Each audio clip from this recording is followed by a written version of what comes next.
Bismillahirrahmanirrahim. Assalamualaikum warahmatullahi wabarakatuh.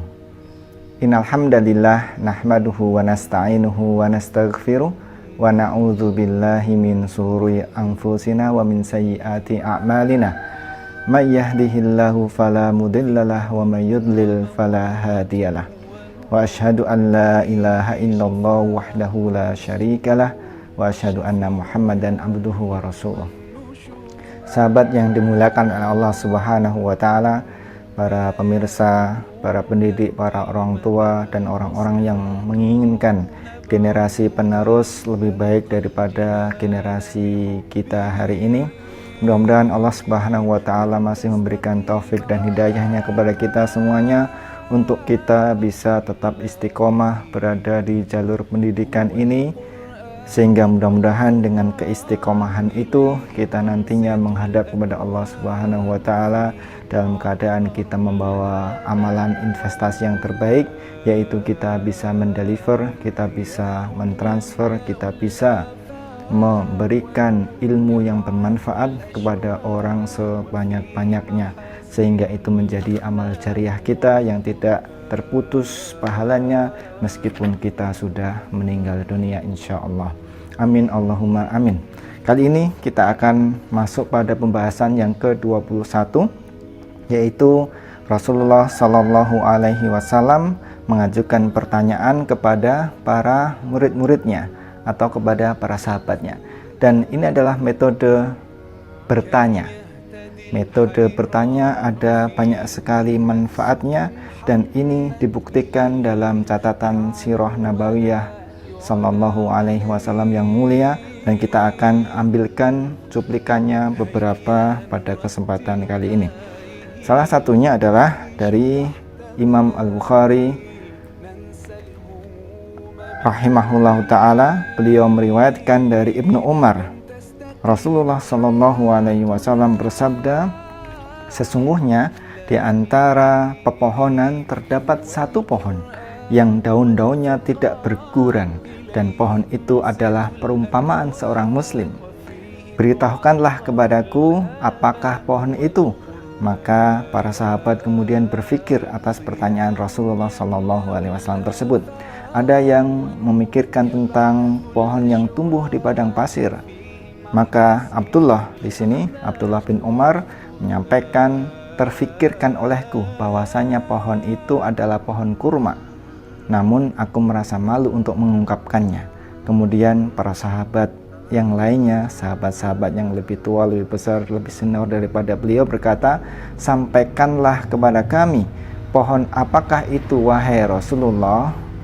Maka Rasulullah Shallallahu Alaihi Wasallam pun menjawab, itu adalah pohon kurma. Nah, di sini dalam hadis ini Rasulullah Shallallahu Alaihi Wasallam yang mulia menyelipkan pertanyaan di awal, yaitu dengan bertanya, tahukah kalian apakah pohon tersebut? Maka di sini Imam Bukhari memetik banyak manfaat dari hadis ini. Di antaranya beliau meletakkannya pada bab imam mengajukan pertanyaan kepada makmumnya untuk menguji ilmu mereka.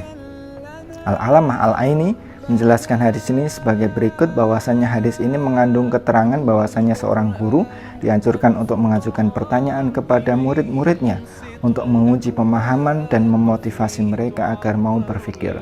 Imam Bukhari pun juga memasukkan hadis ini dalam bab memahami ilmu. Al-Hafidz Ibnu Hajar Al-Asqalani berkata, hadis ini mengandung anjuran untuk memahami ilmu, dan Imam Al-Bukhari pun juga memasukkannya pada bab memahami ilmu. Maka bertanya itu adalah merupakan salah satu metode dari Nabi Muhammad SAW. Tujuannya di samping aspek untuk membangkitkan cara berpikir mendalam, kemudian melekatkan di dalam alam pikiran, kemudian juga untuk mendekatkan psikologis kepada anak didiknya, maka ini juga merupakan aspek yang bisa menjelaskan tujuan, ya. Jadi tadi Rasulullah SAW memperumpamakan seorang muslim dengan pohon, maka ini juga akan menambah bagaimana pemahaman itu menjadi semakin baik. Hadis yang lain, Rasulullah Sallallahu Alaihi Wasallam di dalam riwayat Imam Muslim dari sahabat Abu Hurairah radhiyallahu taala anhu, Rasulullah Sallallahu Alaihi Wasallam bersabda bahwasanya, tahukah kalian siapakah orang yang bangkrut itu? Mereka menjawab, orang yang bangkrut di antara kami adalah orang-orang yang tidak memiliki uang dan harta benda. Maka beliau pun bersabda, sesungguhnya orang yang bangkrut dari umatku adalah yang datang pada hari kiamat dengan membawa pahala sholat, puasa, zakat, namun dia datang dengan membawa dosa karena pernah mencaci orang ini, menuduh zina orang itu, memakan harta orang ini, membunuh orang itu, dan memukul orang yang lainnya. Sebagai balasannya, kebaikan-kebaikannya diberikan kepada orang-orang yang pernah disakitinya, yang ini dan itu. Setelah seluruh kebaikannya habis, sebelum dia melunasinya kewajibannya, maka dosa-dosa mereka yang pernah disakiti itu kemudian dipikulkan kepada orang tersebut, kemudian dijamakkan dalam neraka.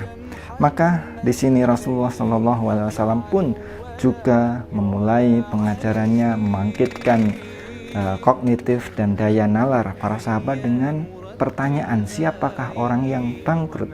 Dan ternyata jawaban para sahabat pun belum ada yang tepat. Maka kemudian Rasulullah SAW memberikan jawaban yang tepat, yaitu siapakah orang yang bangkrut dan yang lainnya. Maka sahabat yang dimuliakan oleh Allah Subhanahu wa Ta'ala, kita bisa memetik pelajaran dari sini bahwasanya memulai pelajaran dengan bertanya itu adalah merupakan sunnah Nabi Muhammad SAW. Sekaligus kita bisa mereview, sekaligus kita kemudian bisa mengukur kedalaman pemahaman para peserta didik kita, sekaligus kita juga bisa memberikan kedekatan motivasi, kedekatan psikologi kepada anak-anak didik kita. Dan ketika kita meniatkannya untuk mencontoh ittiba Nabi Muhammad SAW di dalam rangka pengajaran, dan kemudian kita niatkan ikhlas karena Allah Subhanahu wa Ta'ala saja, maka mudah-mudahan ini menjadi tambahan amalan bagi kita ketika mengamalkan dalam setiap pelajaran-pelajaran kita. Selamat mengajar dengan metode Rasulullah SAW. Selamat mengajar dengan prophetic teaching. Subhanakallahumma wa bihamdika asyhadu alla ilaha illa anta astaghfiruka wa atubu ilaik.